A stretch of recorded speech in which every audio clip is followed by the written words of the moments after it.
It's time to ignite your soul and unlock your full potential. Join us on Beneath the Helmet, the podcast exploring firefighters' health and wellness.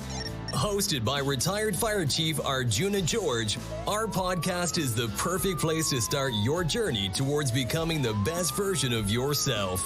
So come on, let's join the conversation and find out what sets your soul on fire. Welcome back, everyone. Hope you enjoy this awesome conversation we're about to have. I'm jumping on the air right now with David Wiklanski from down in the USA, who's going to share his experience and his journey through the fire service, but really dovetailing in the importance and how psychology plays a huge role in the fire service and leadership, teamwork, and of course, our mental health. So he's a psychologist, but he's also a behavioral specialist with the National Fallen Firefighters Foundation in the U.S., and he shares a lot of tidbits, a lot of nuggets for us to consider, to take back to our own stations, and to really improve the well-being of our fire service. So David's going to share some great tips here, so sit back, relax, and enjoy the show. Until next time, stay well. All right, welcome back to Beneath the Helmet, everyone. I got David Winklasky with us today. So David Winklasky, welcome to the show. I really appreciate you taking the time to connect with us and pass some of your wisdom along to our listeners today. So welcome to the show, David. Thank you for having me. Yes. So tell our listeners a little bit about who David is, where you come from, kind of your background, and what brought you to your position today as a behavioral health specialist, as well as a lieutenant in the fire service.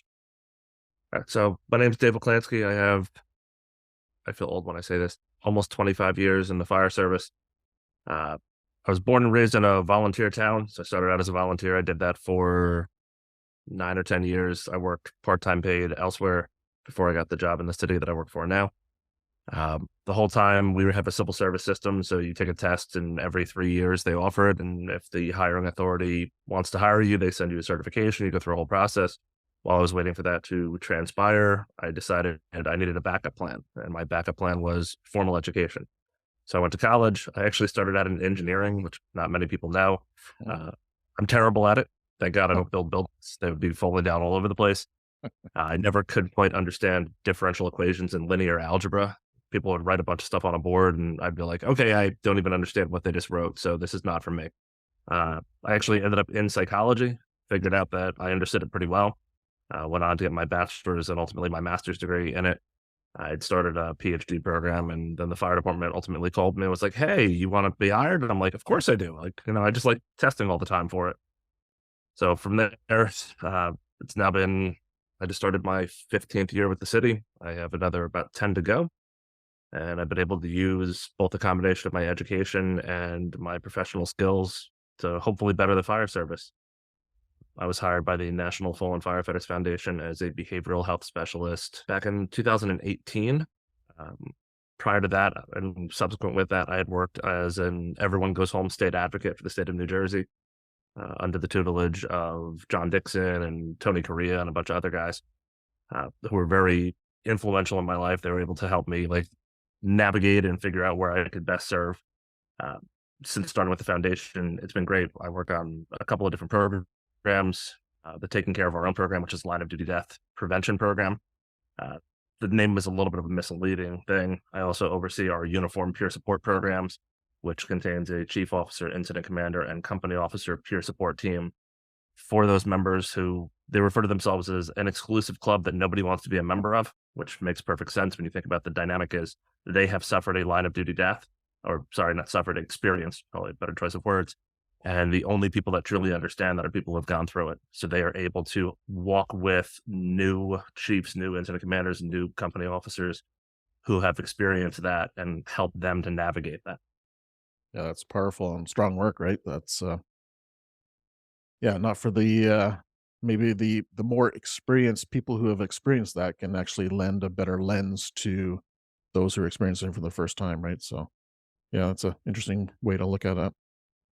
So as a firefighter, your psychology background and knowing about how humans work How has that given you a leg up as an officer in the fire service?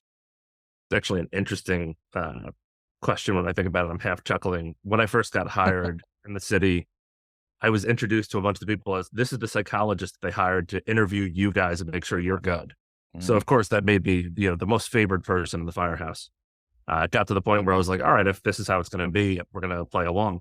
Our training captain made us keep composition books of all the calls we went on and lessons learned. And it's one of those things that at first I was like, I don't really like this. This is kind of stupid. Like I'm documenting my whole day. And now that I look back at it, I went, man, I really wish I'd continued doing that because there's so many stories that we go through and all these calls that we experience that would just, you want to look back on. So I remember one day walking in with this composition book and I looked at one of the guys in the firehouse and he's just staring at me and I'm like, huh. And I take out a pen and I just start writing something down. And I walk out of the room and he's chasing me down. So what are you writing about me? What are you writing about me?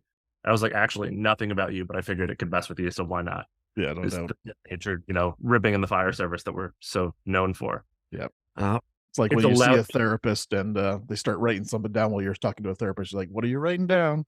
you're like, so what exactly did I just say? And you're Yeah. replaying it in your mind. I think it's made me a more effective company officer. It allows me to better look through the lens of the people that I work with are all human beings. We're all humans. We all have life going on outside of the firehouse. There are certain people that just need to talk more. There are certain people that you need to leave alone. There are certain people that, maybe they're just having an off day and it's like, hey, would you just grab a cup of coffee or, do we need to go out for ice cream after dinner tonight just because you need that time to decompress? And it's allowed me to better connect, at least with the crew that I work with and some of the other folks that I have worked with in the past. Mm.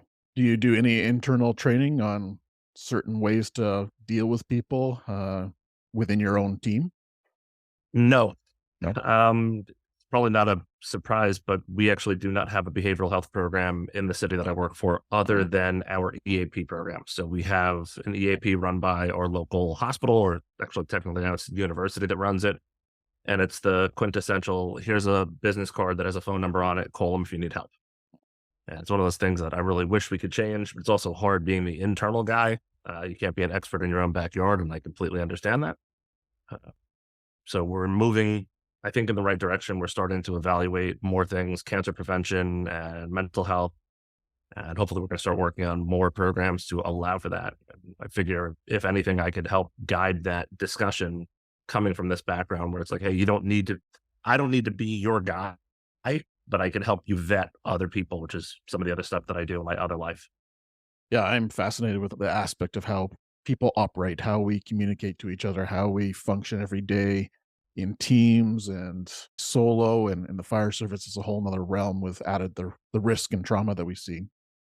What would be one key kind of thing that firefighters could learn that would maybe reduce that internal conflict that we seem to always have? Is there anything that comes to mind that would be, as a psychologist, you're like, all right, if we could work on this, we might be able to solve some of our drama that we experience within the firehouses. I'm not sure there's one thing, so I'm going to go with stream of consciousness here and we'll go with a bunch. One of those things is obviously resilience. We need to become more resilient, but in order to become more resilient, we need to have a life outside of work. And that work-life balance is hard. Everybody talks about it. There's this, wonderful papers written on it where it's like, you should only work this many hours in a week. Very few firefighters that I know only have just the firehouse. Most of us work 2 and 3 and, in some cases 4 and 5 jobs. Either they're trying to make ends meet, they're trying to get caught up. That financial literacy component of it is huge, where maybe you don't need to constantly work overtime or you don't need to constantly pick up extra shifts on the ambulance or work at the fire academy. And as I'm saying that, I'm like, oh God, that was me for a number of years. Yeah. I would get off shift and I would jump on an ambulance for, 2 12-hour days back to back. And then I would go to the fire academy for another day and realize that all of a sudden I'm back at work. And I'm like, I never really got away from this. You need a life outside of that. Either that's to spend time with your family or adopting positive coping strategies. Sorry, big words. Adopting hobbies that actually, make sense to you. Like I took up fishing recently and I love it for the solitude of it. I stand out there like, I don't catch anything. And if I catch it, I usually throw it back anyway. But it's mindless to me where I could be alone with my thoughts. I could process whatever I have to process. And there's still that physical action that gets me out into nature, gets me grounded again. I'm not sure that we have the support system. Not everybody has a support system to be able to navigate this job. And also with the families, like we don't do a very good job of introducing your families and your loved ones into what you're about to encounter in this field. There are some agencies that are knocking it out of the park. San Diego's a good one. They actually have a family day with their recruits. It's no uniforms. Your instructors are there. There's no ranks. There's nothing like that. You bring in the families and it's just, here is what's going to happen. Here are the shifts. You're going to miss holidays. You're going to miss baseball games. You're going to experience this trauma. Like, when your significant other comes home and they need to be left alone, like this is why. It's not they're trying to distance themselves from you. They just need time to be able to process their emotions. Hmm. Does that happen on day one, or does that happen continually year after year? That kind of family I know day? during their recruit school, I don't know if it's an ongoing process. I'd have to look at it again. Mhm. Interesting. So resilience, I definitely 100% agree with that, and I know we all kind of get stuck in that model of we want to be the best firefighter we can, so we'll take all these courses, we'll work overtime, we'll go to conferences, we'll do everything we can to stay in the fire world because we live and breathe fire. But it's doesn't brew good resilience, especially maybe when you're younger in your 20s you can get away with a little bit more, but once you're in your 30s and 40s and 50s and higher, then it's definitely more of a struggle. So Yeah, you need something, you need that outlet. I mean, I took up blacksmithing of all things, mm, and people were like, why do you do that? And I was like, I can use fire to create something as opposed to watching fire destroy something all the time. beautiful. And it's nice to be able to have some semblance of control over it and have it become more productive for me than anything else. Mhm. So you mentioned a couple things. You mentioned resilience. Anything else pop up in your mind? Financial literacy, the Mm. unfortunately, like most societies, I forgot what the current statistic is. It's probably 70 or 80% of people live paycheck to paycheck. So you never really have that safety net. You're constantly chasing that overtime or you're chasing that side work. And oftentimes to the tune of your own mental health and your own physical health. Or it's I can't afford to go to the doctor when I need to, or hey, maybe I need to see a psychologist, but they're $100+ an hour and our insurance company either doesn't cover it fully or we have whatever, a 70-30 split or an 80-20 split. We're very fortunate. Our health benefits plan actually covers behavioral health at 100%, which is shocking, but it's truly amazing. So one of the things I've told everybody in my crew, it's like, you feel like you need to talk to somebody, call, like we have 100% coverage. You're not going to see that really anywhere else. Yeah, great. That's very proactive. Just going back a couple of minutes when you talked about your daily log that you entered into your basically a journal of sorts. Mhm. You mentioned a part about lessons learned, and I've done journaling for a long time. Of what I did. I had a meeting with this person. I went to a call on this job, and had an interaction with this firefighter. But I don't recall ever putting down lessons learned. So that's a neat little aspect of that. What did that entail? Just kind of your own lessons that you brought up through the day, or how did that A work? lot of it was what we had learned that we didn't already know. So maybe it was we learned something about building intelligence or something about a building that, we drive by all the time and, hey, the fire alarm panel's over here, but the fire alarm panel over here doesn't actually control the building. Or, hey, there's an isolation valve over here that you're not aware of. Um, Different things about just interacting with the public. I mean, we all come from different backgrounds and not everyone comes from the same socioeconomic background. So it's a matter of treating everybody with the same level of respect. And we don't oftentimes see that across the board, not even just within the fire service, but within emergency services as a whole. So did you observe something like that? And it's, hey, how can I change that outcome next time? Or did I not like this outcome? Did we have a couple of tense moments between us and other providers? And how do we rectify this later on so this doesn't happen? Uh, what else can we do to potentially better ourselves? Is there something that you saw and went, I've never seen that before or never heard about it before? Okay, now let me write it down. Let me go home and figure it out. Or let me go Google it. Or let me go back to that scene or that building one day on my day off and go, hey, can I take a tour? Can I speak with somebody? Can I go observe something? It just, like you said, we're students of the fire service, so we like to learn more. And those lessons are poignant. Mhm. I'm very big on NIOSH reports. I mean, unfortunately, those lessons have been paid for in blood, and we should probably be studying them and learning from them. Line of duty death reports are pivotal in keeping us safe because it's 100%. the sacrifices that have already been made that we can learn from. We just need to actually pay attention to them. Mm. Yeah, I couldn't agree more there. Yeah, they might seem dry and daunting at your first look when you look at one of those 50-page documents, but the wealth of nuggets and gold that you get out of that hopefully will turn around and save somebody's life, right, is so critical. And unfortunately, those come out regularly, right?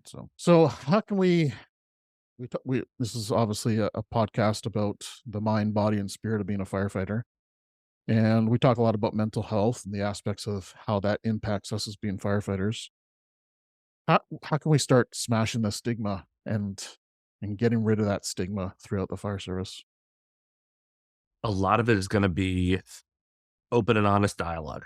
And we're starting to see that. We're seeing it more. I don't want to make it a generational thing. I grew up in the fire service when it was the whole suck it up mentality. And if something bothered you, you either stuffed it down or you went to the bar and then you figured out how to move about with your next day.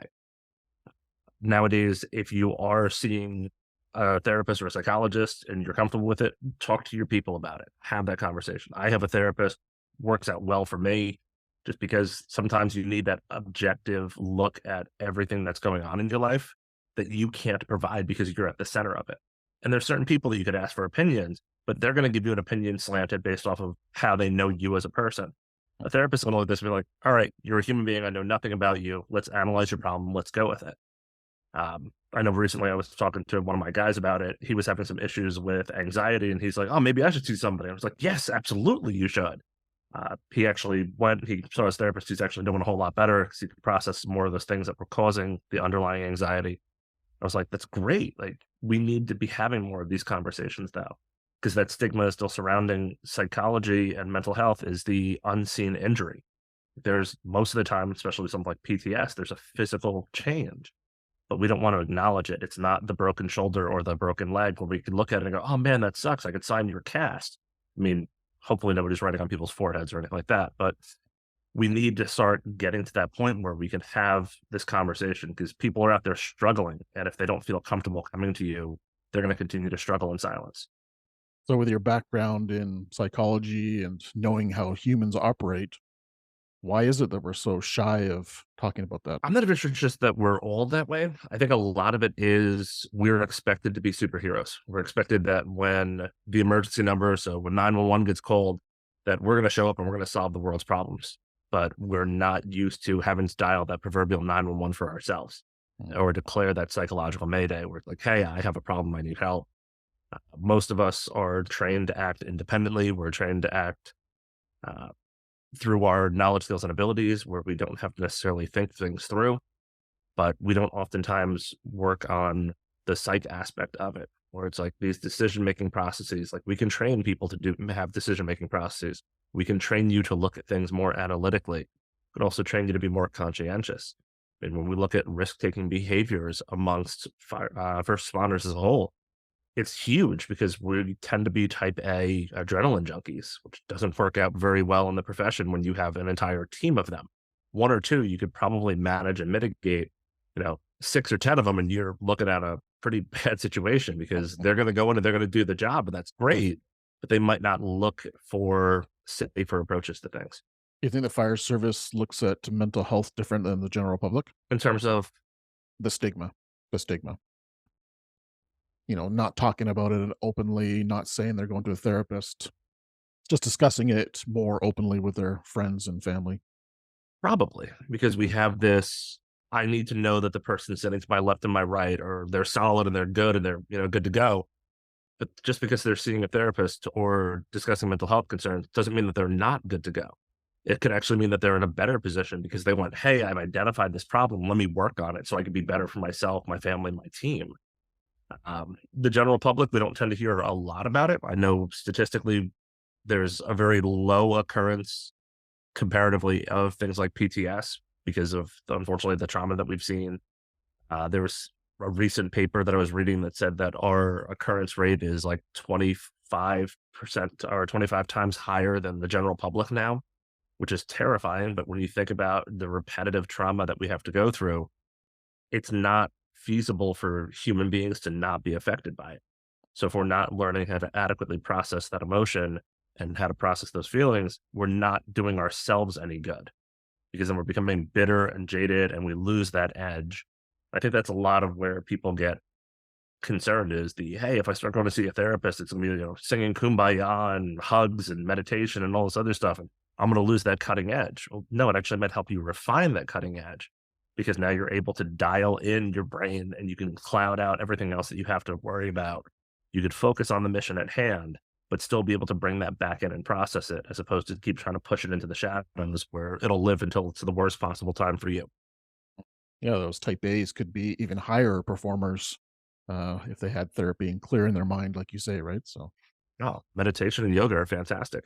And I mean, yoga 100%. not only for flexibility, but just for breathing and being able to control that mind. I mean, our SCBAs only have so much air in them. So if we're hyperventilating and I'm blowing through that bottle, I'm putting myself at greater risk.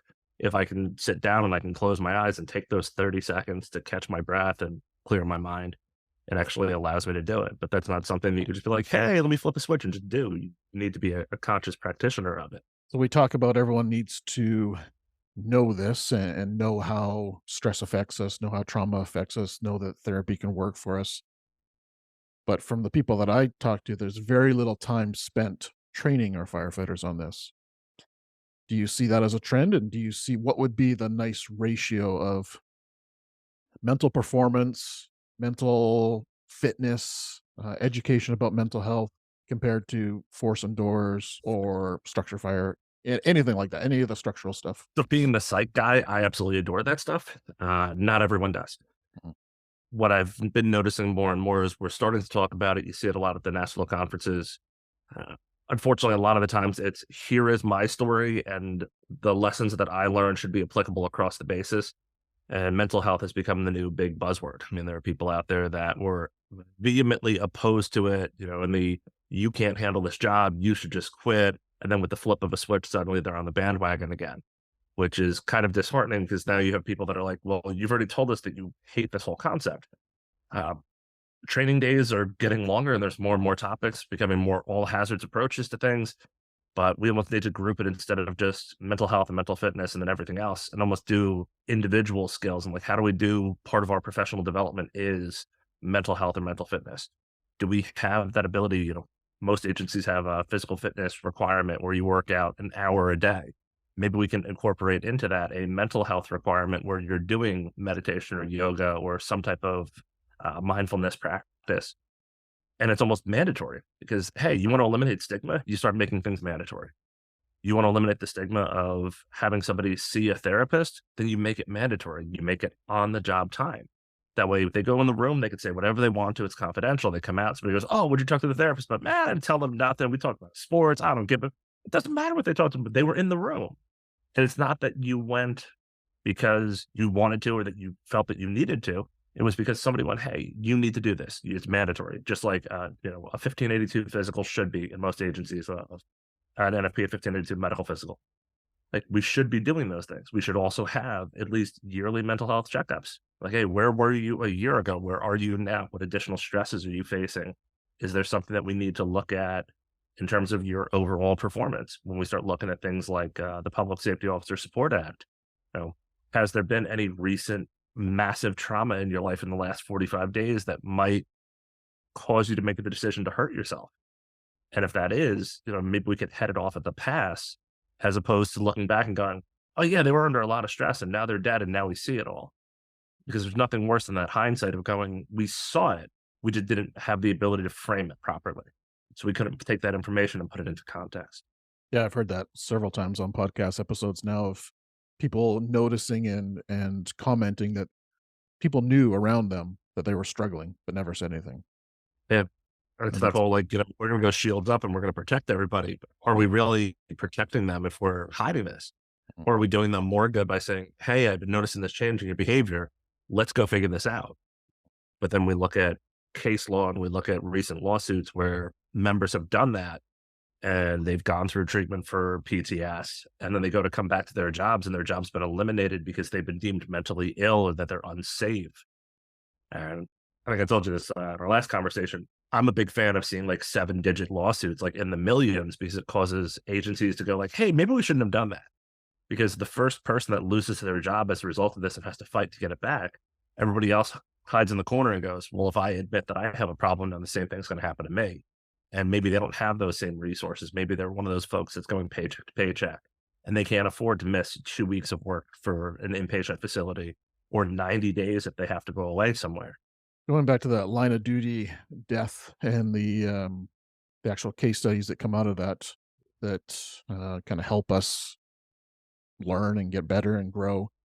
Is there any can you think of any reports that came out recently about mental health that actually notice and kind of classify mental health as the one of the factors to that LODD? I don't think I've seen any recently. I'm actually not Yeah. sure if it's covered in the scope of NIOSH's investigation. Hmm. The only thing that I could think of that was mental health specific was almost the impetus for this PSOSA law that came out in last year. And it was the Capitol Police officer after the January 6th insurrection, whatever you want to refer to it as, uh, where he ended up dying by suicide as a result of it. And they tied that back to it. Hmm. I haven't really seen any specific reports that are addressing it. It would be, I don't want to say it'd be nice. It's the wrong choice of words. It would be helpful because then we could actually say like, hey, this is what's happening. We can refer to an LODD report and go, communications, incident command, inappropriate strategy and tactics or decision making. Like we can point to all those things and we can go, here is how we fix them. If it's not there, we can't really point to it. Even when we look at firefighter suicide, there's very few people doing data collection on it. And that data is not front and center, almost in like the flashing lights of Las Vegas, where it's like, hey, it's here. We need to address this problem. And until we see that, we can talk about it all we want to. But I mean, unfortunately, working for the government, you understand, you need to show data. You need to show the reason behind it. You need to be like, hey, this isn't just a one-off event. This is affecting this much of our population.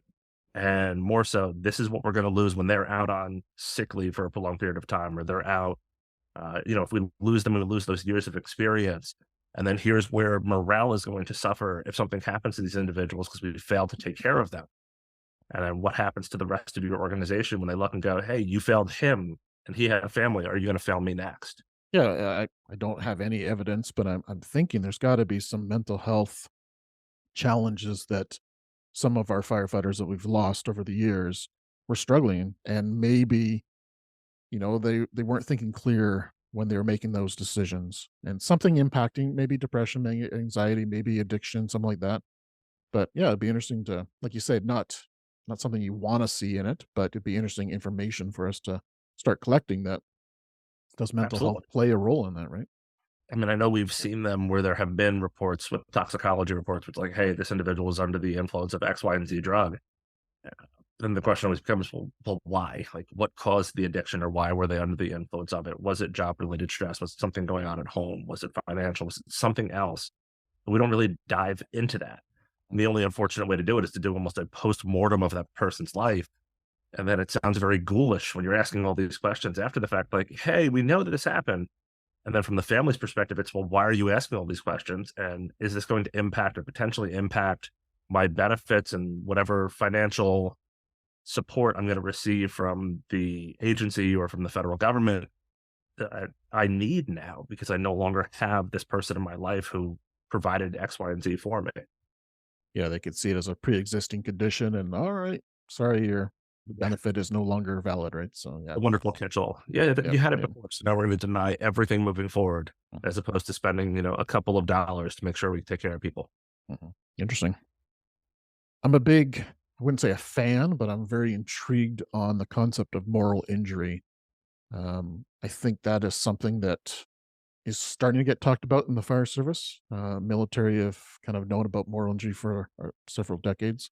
Moral injury to me, I think, is very fascinating because I think it's bigger than most people recognize. How would you define moral injury?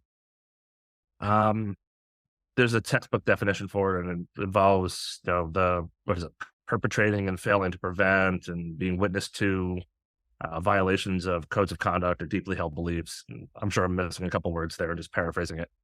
It's just we have this built-in compass, and this compass is our right and wrong, and it's what we will allow, and what we will not allow. And when we start to violate that compass, we have to find a way to almost balance those scales again. If everybody was raised differently, everybody has different life experiences. For some people, things might be relatively minor. We'll say drug use, for example. I mean, I don't have any necessary issue with it.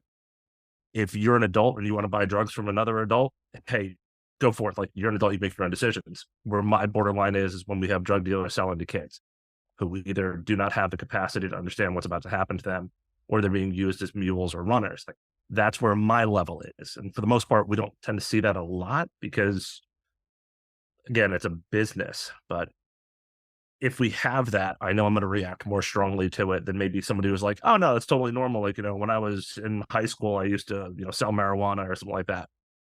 But we start to look at where is that borderline, where is that dividing line? And unfortunately, it gets crossed regularly. I mean, we see the trauma, we see, the aggravated sexual assaults or the suicides or the homicides or the child abuse. And for a majority of the population, I'd say damn near everyone, like, one of those is going to be that breaking point. And then we go back and we're like, hey, like, how do we address this situation? And we go to our management, we go, hey, how do we fix this? And they go, we don't know. It's like, well, what do you mean you don't know? Like, you're supposed to be able to protect us. Like, if we have a problem in the field, we come to you, you solve it for us. We're thankfully working on a solution to it right now. We have an issue in several of our housing developments where we have individuals who are in the later stages of Alzheimer's and dementia. And it's becoming hey, they leave the stove on, or hey, they flood their apartment. It's like, hey, how do we get this person support? And we realize that there's no direct link between first responders and social services. Like, we're all in the same boat. We're all trying to help the population, but there's no way for us to just type out a memo and hit fire it off and have it emailed to social services so they can follow up. Our hospital and our EMS is like, oh yeah, we can talk to our in-house social worker, but we can't necessarily get to yours. And then we can't get to ours. And the police are like, well, if it's not a criminal action, we really can't do it. So we're working on building that bridge right now to try and connect public health, social work, and first responders. We're the ones that are in and out of these houses all day long. We're the ones that can identify problems and go, hey, there's got to be something we can do to help these folks, other than just going like, oh, hey, just throw them out of their house because they're a danger to others. That's not going to solve the problem. Fantastic. Kudos to your organization. So for moral injury, would you consider it to be prevalent through the fire service? And maybe more prevalent than PTSI or vice versa? Or how big do you think of a problem this is? Without any statistics, I'm going to go based off of my own personal thought process. Mhm. It's probably pretty high. And I think it's going to be one of the modifiers of the exacerbating factors of PTS, where it's we knew something was wrong, but we couldn't fix it. So now we have the grief and all the other issues tied into it. And that feeling of hopelessness and failure, which we all know, that feeling of hopelessness and belongingness kind of tie together. I'm not going to say greater than 50%. I'd be kind of skeptical about that, but I think it's still pretty damn high. It's probably at least in that 30 to 40% range, because we're all experiencing it. I just don't think that most people know what the term moral injury even stands for. They can experience it, they can be exposed to it, but I don't think they can necessarily put a label on it yet. What would Again, somebody experiencing moral injury? What would be some of the signs that they might feel within themselves? Do you know? they would change their personality a lot. It would be they're normally joyful, and then they're coming in, so you start to see those signs of depression. We start to see the behavior shift, the language starts to shift from being more optimistic and positive to being a lot more negative. In the fields, you're going to probably see the change in their behavior towards, I'll say, the end user, or towards the general public, where it's either I can't save them all or I'm going to save them all. And then they become hyper in either direction. Or it's you go to something, it's the immediate, they're a horrible human being. Like, why are we even trying to save them? And I can understand that from more of I'm going to say a law enforcement aspect, where it's every day you're dealing with people that have likely committed crimes or have been victims of crimes. But in our world, we're there to assist. The standing joke for us is that when, little kids wave to the fire truck, it's with all 5 fingers and not just one. So we're trying to be that positive influence on people. And again, it goes back to that treating everybody with the same level of respect. But it's hard when all you're seeing is this darkness, because you're dealing with these things that, in your mind, it has crossed that line. And how are you going to rectify that? When did you come across moral injury? Like back in your studies, or is this a recent thing, or did you learn about it? I've seen it before. Actually, a lot of it is the tie-in with PTS and the modifier. Mm. I vaguely remember something about it from school, but it wasn't really talked about. I know that there's been a couple of articles in the trade journals about it, but again, it's one of those things where it pops up in our stress first aid class, and we talk about moral injury, and people are like, "Oh yeah, that's great," and they just move on from it because they're like, "Oh, it's all the traumas and the accidents." It's like, no, it's more than that. It's almost that it's one of those building blocks of cumulative stress where you put enough weight on something, eventually you're going to crush it. Mm. And if you're dealing with everything else, and then we tack on moral injury on top of it, that might be the proverbial straw that broke the camel's back. Yeah, Definitely think we need a whole lot more discussion about it, though. Mhm. I firmly believe that was the nail that put the lid on my coffin for sure. I'm retiring from the fire service early, so for sure. So I'd love to hear what's inside of David's self care toolkit. Um, a lot actually, and it's been expanding, which is really great. I'm very fortunate. I have a wife and 2 children. Uh, they give me a lot of support. Self care wise, I've been starting to do more in the yoga and mindfulness world. I also, like most people, I have an existing back injury from the fire service. So some days it gets stiff and I'm like, oh, I can actually do stretching and I can actually work this out. I finally decided to stop being stupid and try and tough it out. I went to 12 weeks of physical therapy to be able to strengthen myself because I felt I had to be better for my people. I couldn't be that liability for them. No, I have the therapist. I started adopting more hobbies. I have blacksmithing. I have fishing. I got into drones recently because why not? They're cool technology and like I get to play with them. Like most things, unfortunately, I took it to an extreme. I bought one, then I was like, oh, this is really cool, but it doesn't have all the other features that I want. So then I went out and I was like, oh, that one's shiny and it's got all the toys. And I spent a whole lot of money on it that I probably shouldn't have spent on it, but I had it, so it's okay. Um, Thankfully, I've gotten myself into a position where I'm not living paycheck to paycheck and I don't have all of that debt. I don't even have a credit card. I have all debit cards because my thought is if I want to buy something and there's no money in my bank account, I'm not buying it. Uh, I also started writing more. It's been a while since I've written for trade journals. And after my most recent promotional exam, I was like, you know what? I'm already in the studying mode. So I decided it was time to actually write the psychology textbook that I always talked about and mental health for the fire service. I have these conversations all over the nation through the Taking Care of Our Own program. It'd be nice to be able to be like, hey, while I might not be able to sit here for 3 hours and answer your question, like at least I could direct you to something where you could read more about it. So, hey, when that gets finished, great. And if it gets out there and everybody gets it, fantastic. And if not, it's just going to be self-published. And I'm going to send it out and make it a reference material. Like, as long as the work gets done, it doesn't really matter to me. Like, you can even take my name off of it and just black it out. It doesn't matter to me. I'm not the pat myself on the back type of guy. I just want people to have a better understanding that they're not alone in what's going on. Because we see that way too often where people are like, I'm the only one in the world experiencing this. It's like, but you're not.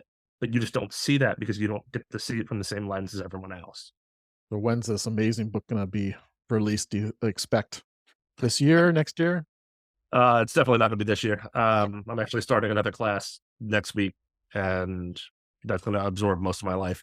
I'm hoping by the end of next year would be my goal.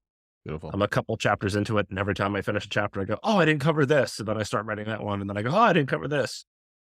My OCD is flaring up because I start doing the, shiny object thing, and I move to it. Perfection. And then every time I have a conversation with somebody, I was like, oh, I forgot to add this, or we talked about this, and let me add that too. And like even simple things like anxiety and depression, we've all heard about them, but what do they actually entail? PTS is the big buzzword, but what does it actually entail? When we talk about going, go to a therapist. Well, what does that actually mean when you start looking at social workers and LCSWs and PhDs and PsyDs, and then even just MDs? Like, okay, well, do I need medication? Don't I need medication? What is their approach to therapy? What is EMDR? What is cognitive behavioral therapy? We could throw out a whole bunch of big words. People are like, I don't understand a single thing that means. I want to go to a therapist, and they grab the wrong one because they didn't have the experience. And then they're like, let's be honest, it's F this. I'm not going back because I tried it. It didn't work. I'm not going to do it again. So a lot of that is just the education component of what do all these different therapies mean? And like, how do we direct it? So when you go to your health insurance company and go, hey, I need somebody who does this, this, and this, it's easier to find them. I mean, at least it's easier to narrow them down. It's definitely not easy to find one. Yeah, definitely short on that aspect.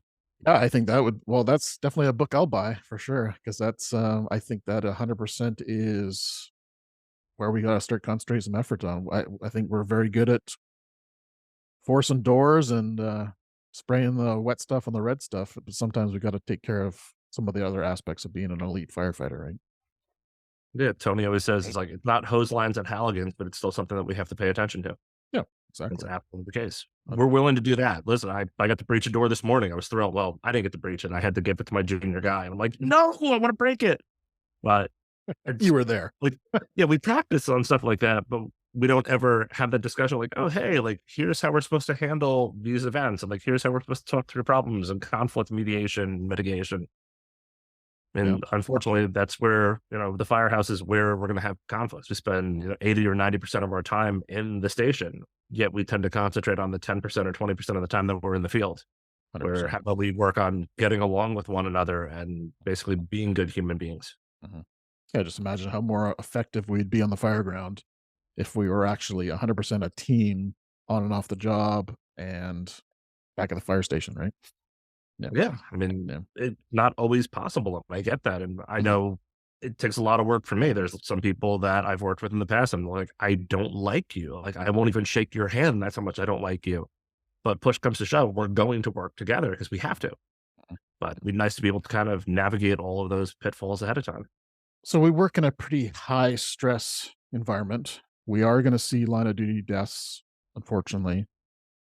We're always going to see those most likely due to the nature of our work.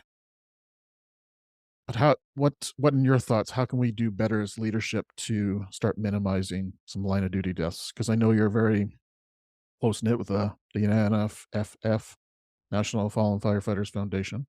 And that's a big aspect. Well, that's probably the primary goal is line of duty deaths and supporting the fire service. I'm really supporting the families here. Yeah. So what can we So do I better think as leadership? leadership has to be willing to learn from the experiences of others. And that's all of us across the board. Again, we have these reports that were paid for in blood. Yeah, taxpayer dollars funded them, but the sacrifices that were made by those members who were no longer with us, learn from that. Understand that we're not going to have the answers to every question. Maybe we need to adopt a more holistic approach of going, all right, everybody comes to the fire service and we all had different life experiences. So we all draw from different aspects of the world. Maybe I find that person who's a specialist. And we work with guys who are electricians and plumbers. If I have an electrical question, I could figure it out. Or I could turn to the guy next to me who's an electrician and go, what's the correct answer? Just because I'm a supervisor doesn't mean I'm going to have the answer. When I transferred, when I first got promoted and I came to a new district, the guys that were there were senior to me and had been there forever. I'm like, you know more about this district than I do. If I start giving a command that doesn't sound right, correct me. Like, you have my permission. Again, this isn't an ego thing. We're all here to go home.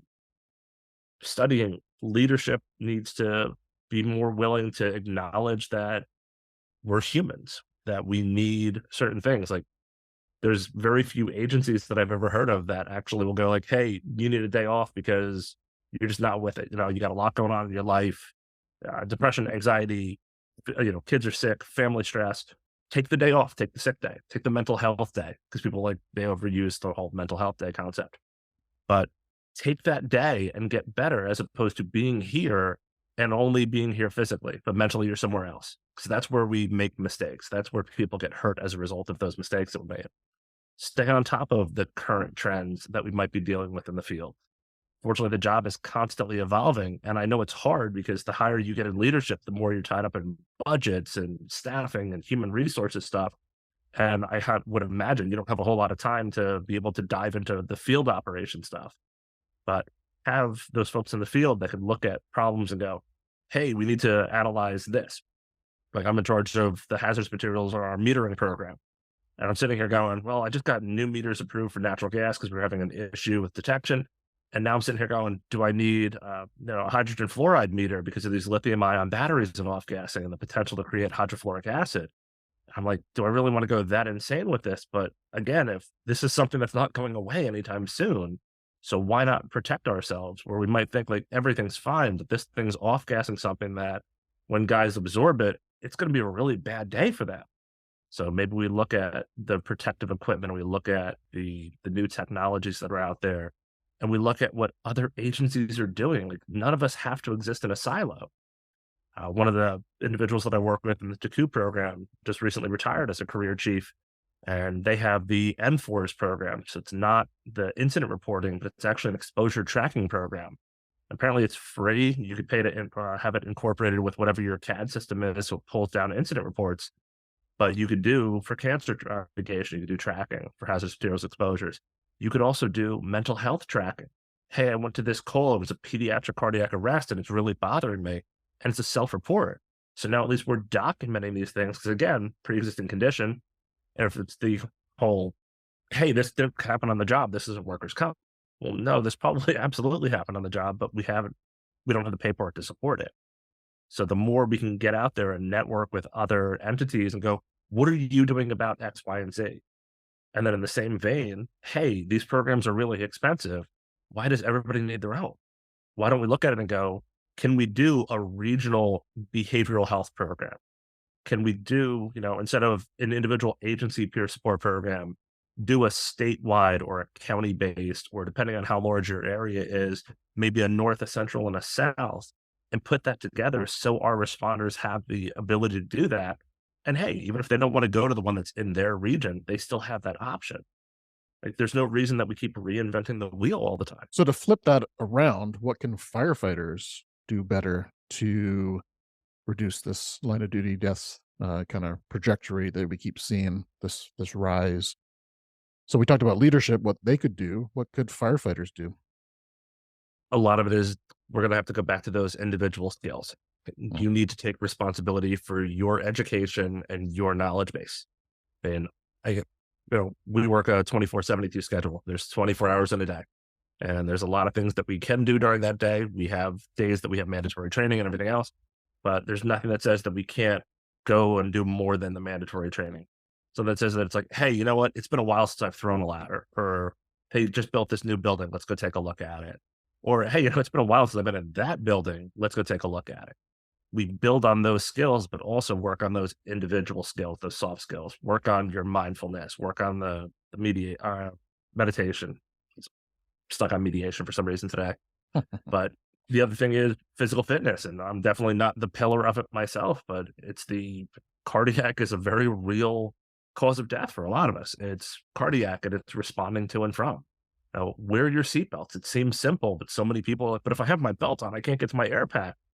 But if we crash and you go through the windshield, then it really doesn't matter because your air pack's going to be irrelevant. Like, we're not going to be able to do anything. So we need to take care of ourselves. And we need to be setting that example. As a supervisor, my truck does not move unless everybody's belted in. My guys know this. And it's like, hey, I want you to get home to your families. I don't want to have to make that phone call. So let's make sure that we get there safely. If we take an extra 15 seconds, so be it. Developing ourselves, working on the cardiac fitness, working on fitness as a whole, taking care of ourselves financially, psychologically, physically, being students of the fire service, because it doesn't matter, career or volunteer. Like, I've never had a fire ask me for a union card before. It's just been, we're expected to perform at a very high level in a very short amount of prep time. So staying ready as opposed to trying to get ready. Not being afraid to go, hey, you know what? I need extra training on this, or can you suggest X, Y, and Z to me? Or, you know what? I'm having these issues. Will you help me find somebody to talk to? Other than perhaps maybe just the EP program or just handing you a business card. But we'd have to be self-starters. We need to be the ones that are initiating our own educations. Yeah, I'm glad you mentioned that because that's the experience that I saw was when I was junior, I was investing a lot of time, a lot of money in my own self-development. And that seems to have gone away in the last few years where it's, if you're not going to give it to me, I'm not going to take that training, from what I've seen. And that's like, that's a slippery slope of, you should be investing in yourself. So you are the best firefighter. Who cares if your chief or your training officer is not going to give you that training? If you can seek it out because that's going to save you and bring you home to your family, I think that's the time to invest That's a in worthwhile yourself. investment at that point. 100%. Yeah. It's weird that, like, I'm hearing what you're saying, and I know we've seen it, and I've heard that same argument where if the job wants me to have it, the job's going to pay for it. Well, there might not be the funding for it. And I'm the same way. It's if I want to go do something and I want to go to a class, it's, hey, can I have the time off? And if not, I'll find the time off, swaps, personal time, whatever. And I'm going to pay to take this education because it's going to make me better and it's going to get me home with my family. And maybe not everybody's in that same position where they can. Again, maybe they're working the second and the third job and they can't possibly swing it. But there's a ton of low cost or free training opportunities out there. Not trying to like sound the bell of like, hey, the foundation has, but the NFFF has firehero.org, and we have somewhere between 13 and 16. I know we're adding new programs, hour-long like video vignette type programs on topics. And it's like, hey, it's free. So while you're sitting there on your phone, when you're not text messaging or looking at sports, like you can do this. Or, hey, it's a rainy day out, and as a company officer, I don't know what else we're going to discuss. Let's throw it up there. Lexipol just did a phenomenal series on corrugated stainless steel tubing that unfortunately resulted in the deaths of 2 firefighters, Nate Flynn and Josh Laird in Maryland. So it's like, here is what's killing firefighters. Like pressing has happened in the last 3 years. It's in a lot of dwellings. It's in a lot of commercial buildings. Both of those were directly due to lightning strikes, but the ATF has put out great training material on it. It's like, watch it. Like it was paid for by somebody else and it could save your life in the process. Because what else are we going to do? If the TV's on anyway, like how much time can you really spend watching ESPN, right? Like eventually it's going to all reset, or you watch the news and it's the same stuff. Like, let's adopt some type of training. FDNY has training bulletins they put out. They're 2 pages long. It's going to sound bad when I say this, but ours are in the bathroom because you're a captive audience. So you drop it into a sleeve protector, and when you're staring at the back of the door, you got something to read for 5 minutes. But if you're captive, hey, it gives you something to do. Yep. We need to be able to push this education out without regard for it's too expensive. Because never too expensive when we need it. Yep. It's almost like that old adage, like, you'll only ever need a parachute once, because if you needed it and didn't have it, you won't need it anymore. Well, the time that I need that training is before I'm in the middle of that incident. Yep. So it's. Yeah. Well, today's social media, YouTube, podcasts, there's a wealth of information out there that you could become a master in the craft just by looking at that alone on your time off. Absolutely. So, yeah. I mean, your commute to work or your commute to the firehouse, there's time involved. Like if I'm not listening to, I'll say mindless music on the radio, I'm listening to audiobooks because I love reading. Like reading is one of those things that you never can get enough of. And it's not just fire service books. It's books on psychology. It's books on self-improvement. It's books on business and management. Just, you always pick up some little tidbit from it. You go, hey, this is really awesome. Like I'm going to apply this, or I can apply that. Then I'm listening to the Checklist Manifesto now. Because really high stress jobs, and it's like, we're relying on our brain in stress to be able to function and do everything we need it to do. It's like, why not just have a checklist? Yep. Like if I have a checklist, I can look at it. Pilots have checklists for a reason, because I don't want the pilot going, I think I know how to fly this plane.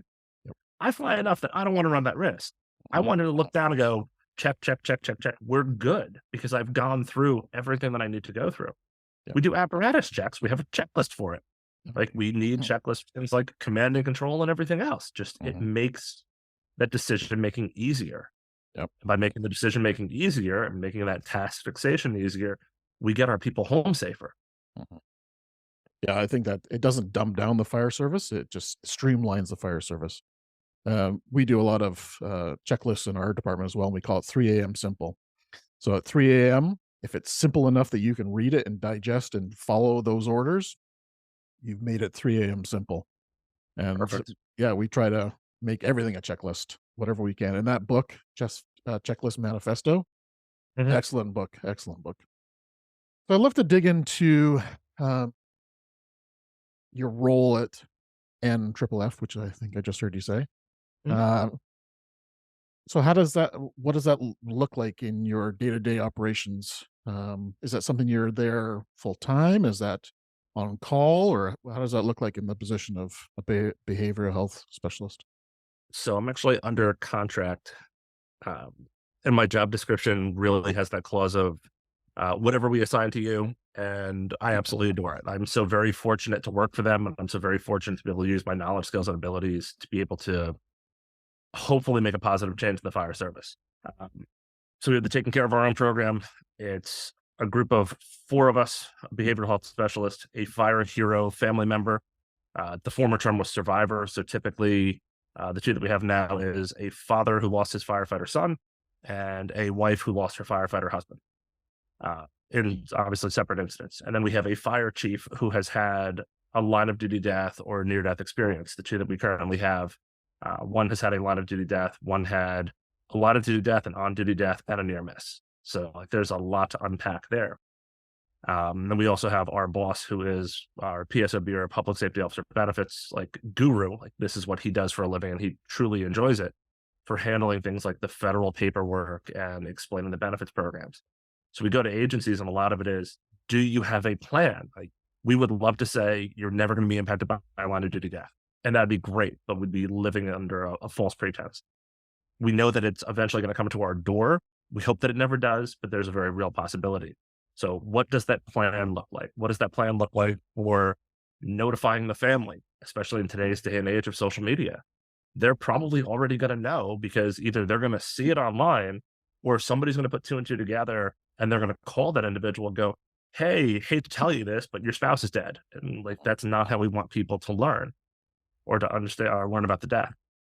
You know, what does the plan for the funeral look like? How do we address the issues of family preference and religious preference? And there's places that we have been to where it's like, hey, 24 hours, they need to be in the ground. Or, you look at Jewish faith and Muslim and Christianity. We're not homogeneous in that aspect anymore. It's not, the Irish Catholic firehouse anymore. It's everybody is very different. So is there a religious component that is going to kind of change the way that we're operating? What does the family want versus what don't they want? Which obviously needs to be the laser focus, is all about the family at that point. How do we best support you?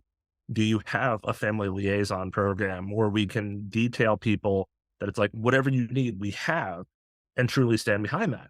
Because oftentimes we'll say, hey, if you need something, call us, or we've got it. But do we have a financial mechanism behind it for things like rental cars and hotel rooms for out of the area family that's coming in for the funeral? Maybe, maybe not. And we've heard horror stories across the nation where a liaison has been assigned and they go, all right, well, this needs to be done. And they pull out their credit card, and all of a sudden they're $10,000, $20,000 in debt because they were doing what they thought was right. And the agency is like, well, we never told you to do that. Well, I understand you never told them to do it, but you also didn't have a plan in place as a result. Point. As far as the behavioral health component, a lot of it is dealing with the grief and the long-term aspects of the family. And then we also divide it into the firehouse family and those effects. And we cover PTS, and we talk about suicide rates. We talk about anxiety and depression and what those look like, and how do we move forward from there, and some of the resources that are available and the different organizations that have those resources.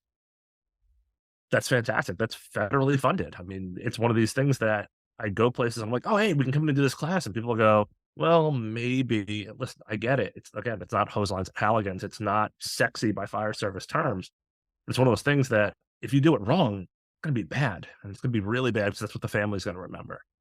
So we have grant money through the Bureau of Justice Assistance and Public Safety Officer Benefits to do these courses. I think it's damn near free. I think it's, you provide the training space, and then we figure out lunch and photocopies. And lunch might just be, hey, there's a restaurant next door, and, give us an hour and we're going to go. But ultimately, next to no cost to the end user or the consumer of the information, which is great. That's actually where I started. I was a stress first aid trainer for them. I went and started doing that. And then my role expanded when we stood up the peer support programs. And we started out with the Incident Commanders group. We took incident commanders from all over the nation and we brought them all together. It was actually Denver was our first meeting. And it was amazing to watch this group just mesh. Like, I could not have scripted this better. I was so proud of them because they all show up and they all knew why they were there. And by the end of the night, like, they're laughing and joking and hugging each other and like building those lifelong friendships to the point where they're still calling each other on the anniversaries and talking to each other. Even if we don't get to see them, once a year, we try and get everybody together at least once a year. We expanded from the ICs program into, we redeveloped the chief officers program because the ICs were specific due to a need. It was identified that during a line of duty death, the crew is usually surrounded and embraced, like, hey, this is terrible. And the chief officer, the senior administrator of the agency is usually embraced. And the IC that was there is like, hey, what about me? Like, I'm over here, I'm all alone. Like, who's going to help me? So I went there, redesigned the chief officers program, and then we just recently added the company officer program for the exact same reason. These were your firefighters. So we need to make sure that we're taking care of you as well, whether or not whatever happened with your incident, whether it was a decision-making issue or just a sudden collapse or what. But nobody else is going to understand that but somebody who's gone through it. And then it's been great to be able to almost, I'll say, cross-pollinate the teams. Somebody in our ICs group was mentioning that they were really concerned about speaking to the spouse of their fallen firefighter. And it was the whole, like, they're going to hate me. I made this decision, X, Y, and Z. Then we had somebody from our company officers group say the exact same thing. Like, I couldn't face the spouse. And I was like, wait a minute, hold on. I'm going to text you this person's number. I'm going to text you that person's number. And they were able to have that conversation back and forth, that they both experienced identical feelings, but they both felt alone in the process. And now here's somebody else who's been through different states, different scenario, but the exact same experience that can now help you walk that road. And it has been amazing. Again, a grant funded program. We are so very fortunate to have it. We're very fortunate to have the members that we do. They represent everything from volunteer through career, from very small rural departments to very big urban departments. Their incidents represent everything from training deaths up through multiple fatality arson fires. Like, we have a pretty comprehensive group, and they're phenomenal people. Like, they have struggled and they've faced this adversity and they came out on the other side, and they're willing to help everyone else who's going to go through that struggle in the future. Beautiful. Yeah, I never really considered too deeply how affected the incident commander would be. Obviously, it was kind of in my mind but really, that one person probably has a lot of weight on their shoulders and responsibility, a feeling of responsibility, even though maybe it was completely out of their hands. But yeah, that's got to be a very powerful position to be in, and kind of lonely, like you say. Yeah, it's incredible. The most exclusive club that nobody wants to be a member of. They keep saying, and I was like, you know what? I like that. I actually have to write that down, because you're right. Nobody wants to be in that group, but once you're in it, you know that you're going to be well taken care of, and there's other people that understand it. Well, thank you for the good work you're doing there. The support that the organization provides to spouses and partners and firefighters, is that like a one-shot thing, or does that last forever, or how does that support last? So a lot of that is in our family programs. We have fire service programs, family programs. Family programs is run by a woman named Jenny Woodall, incredibly intelligent, very nice woman. I don't tend to work on that side, so I'm only going to give you what I can recall of it. That's an ongoing relationship with the family for as long as the family deems that they want to be involved. Nice. So there are camps for children, which I believe is from ages 5 to 21, where there's a fire service camp for surviving children. There are retreats or conference type setups for the Fire Hero family members, so they can all get together and they can bond and build those friendships. There are educational components that are offered for something like, how do you balance a checkbook? Because maybe the member that you lost was in charge of everything in the household, and now that they're not here anymore, how do you do that? How do you do, how do you clear a stuck drain? How do you do very minor, like basic maintenance of your home? Which everybody goes, well, why would you train that? Well, not everybody ever had to learn that. So now here they are, and instead of, paying somebody to do all these things, let's try and train them and give them the skills to take control of that environment some more. There are true support right there. I was just going to say that's true support. Yeah. Absolutely. And it's people have gone, hey, we need help with X, Y, and Z. And the foundation has found a way to deliver.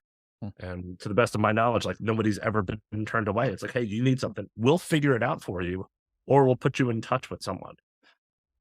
On our end, we occasionally, it's actually not as frequently as I think we would probably need it. We'll get requests like, hey, I'm in the middle of this area and I really need a therapist, but I don't know who to talk to. So our boss will get it and we'll get triaged to usually 2 or 3 of us and goes, hey, who has time to work on this? Call some therapists, let's vet them, let's figure out who their insurance company is, let's figure out who they use, and let's put this particular person in touch with somebody So we take away all of those barriers for access to their healthcare, and we give them that support they need. Like, I love doing stuff like that because, again, it's direct service, because we can navigate all those pitfalls because we know what they are. We've unfortunately had to deal with it before. We've lived through it before. So life becomes easier when you go like, hey, let's clear all these roadblocks for you. So you have made the decision and had the strength to go, I need some support. Let's get you to that support with the shortest duration possible. I give a lot of credit to the family programs, though. That's a rough gig right there. Yeah, it I mean, is. Very fantastic. challenging. How much of a relationship is there between the Canadian Fallen Firefighters and the NFFF? I don't know. That is actually a great question. And I know that recently we had been discussing, there were a couple of entities up in Canada that would want us to bring the taking care of our own program up there. Mm. Unfortunately, because it's federally funded, I don't think we can pay for it. It might have to fall to the agency. I don't get involved in any of that stuff. I get told, like, are you available on these dates to go to this place? Absolutely. Let's make it happen.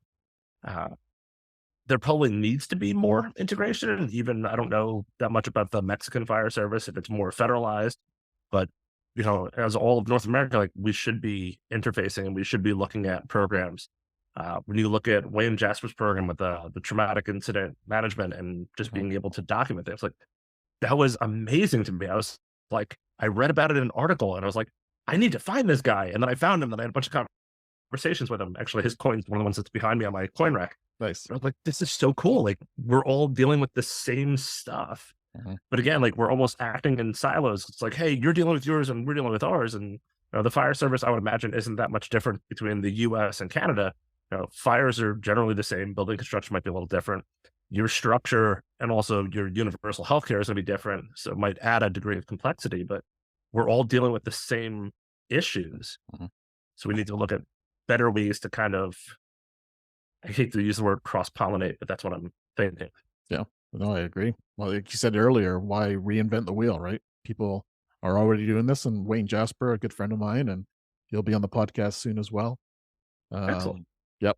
So yeah, he's invented this little tracking device that allows us to track our traumatic stress events, right? So I'm glad you found him. That was awesome. Glad I did too. It was Yeah. it was an amazing little thing. I'm just like, hey, if people are willing to fill it out, let's do it. Like, Yeah. can support more people now. Fantastic. I had a podcast guest on a few weeks ago, not published yet, and they were talking about the challenges of dealing with somebody who attempted suicide but is still with us, and how we deal with that in the fire service, how we support them, and basically what the answer was, there is nothing in place for that. What's your thoughts about supporting our fellow firefighters who attempted suicide but are still with us? Any thoughts there? We need to do a better job. I'm just not sure, how do we implement that? Because we were dealing with stigma before, and now the attempt has taken it almost that step further of, we always knew you were weak, because people view attempted suicide as a weakness, not understanding that it takes a lot of strength to sit here and contemplate, I have to overtake every human instinct possible to die by suicide.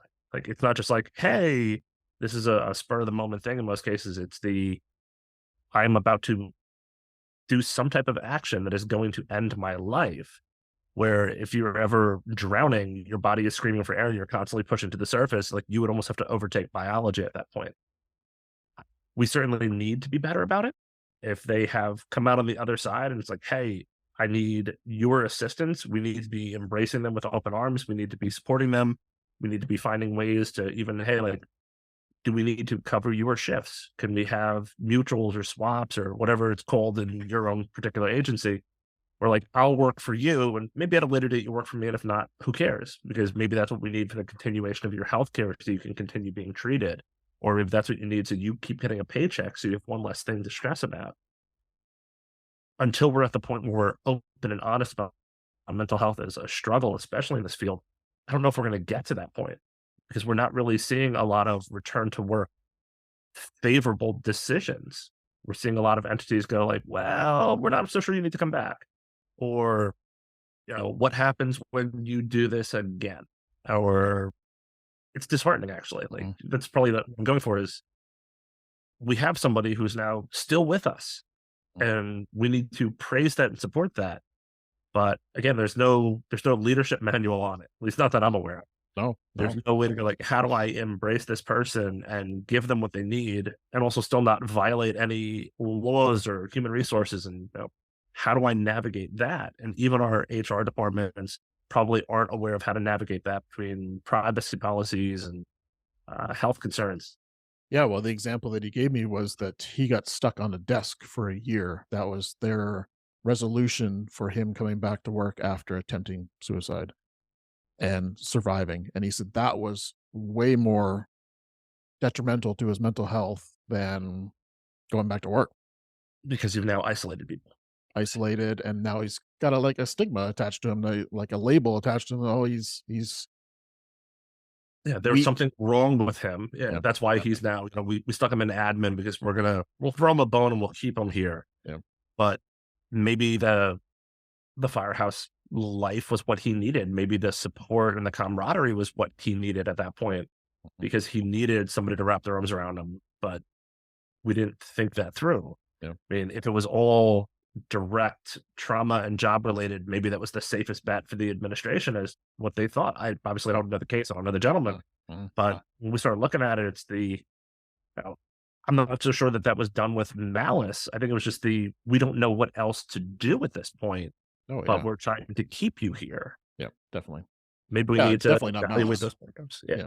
Okay. Yeah, I think that's something that, I don't have the answer for, that's for sure, but something that we need to consider, and maybe even just being aware that that is an issue, that if that does occur in your own firehouse, that put some extra thought into how you deal with that individual moving forward, right? So, Yeah, definitely a dicey topic too, because it's something we don't normally want to talk about to begin with. no, yes, 100%. What's one question that I have not asked you that you wish I asked you? I don't know. I know you're a foodie. I was gonna say favorite recipe. Just quickly becoming a bourbon brown sugar marinade. I made it on steak for my guys last night, and I had absolutely no complaints and no leftovers, which is always a good sign in the firehouse. That's a good sign. Yes, I saw that recipe. It looked good. Well, my plan is down the road is to put together a podcast food book. So okay, all the guests on there will have a little submission of their favorite recipes. So, so we talked about Pisoso. We've talked about the NFFF and the programming that they're doing. We have talked about moral injury. Talked about just life in the firehouse.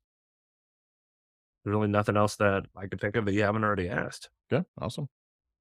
So I always finish my episodes as, what's one key message that you just want to leave our listeners with today, that will kind of resonate with them, and something that you really want them to walk away with? I'm gonna have to go with the life lesson. I had a mentor in the fire service. His name was Bob Burns. Recently died of cancer, actually. His whole thought process was take care of your people. And that's really all we have to do to make the fire service better for all of us, is just spend that time, get to know your people, know their families, know what makes them tick, let them talk about their kids and their life outside of work, and just be there to support them, because that is what is ultimately going to make us the most well-rounded, well-adjusted team that we can be. Because if we're not taking care of our people in the simple, everyday, day-to-day stuff, they're never going to come to you when there is a problem. So we need to make that, if you want to make it more of a banking thing, we need to make all of those deposits where every day we're making deposits because we're talking to them, or we're getting to know them. So if there's a bad day, you have to make that withdrawal because you're having a bad day and you snap. They're generally a good person. This is a bad day and the anomaly, as opposed to they're always having a bad day and that is who they are. I love that. Take care of your people. Yep. I couldn't agree more. Unfortunately, that doesn't happen all the time. I think for some reason that taking care of people fades away the longer you're in the service. But I truly believe that is the only way for a successful, elite operating fire service, is to take care of the people, for sure. So I'm doing the work. Yeah, I couldn't agree until more. we have 100%, autonomous robots doing our job, and I hopefully will never see that. But yeah, No, not in our lifetime, hopefully. Well, David, it's been an honor to chat with you. I appreciate the fine work you're doing with the National Fallen Firefighters Foundation. I really, truly think that your skill set is going to bring a wealth of change to the fire service. And when I say change, and I learned this from one of my earlier podcasts, we don't want to change the fire service. We want to improve the fire service because I want to help change, it grow. yeah, because there is a lot of good tradition and people, in the fire service, tradition is very powerful, but we need to improve, not necessarily change our history, change our culture, but improve our culture. So I think you're doing a fantastic job. I can't wait to read that book because I think that's going to be a wealth of knowledge for spawners. And it's just been a real pleasure getting to know you and listen to the fine work you're doing in the U.S. right now. Thank you very much. Thanks for having me on. Fantastic. All right, everyone. Until next time, stay well. Take care. Thank you for tuning in to Beneath the Helmet. We hope that this podcast has provided you with valuable insights into the world of firefighters' health and wellness. Remember, caring for your physical, mental, and spiritual well-being is crucial to achieving optimal performance. Join us next time on Beneath the Helmet for more inspiring conversations. Until then, stay well.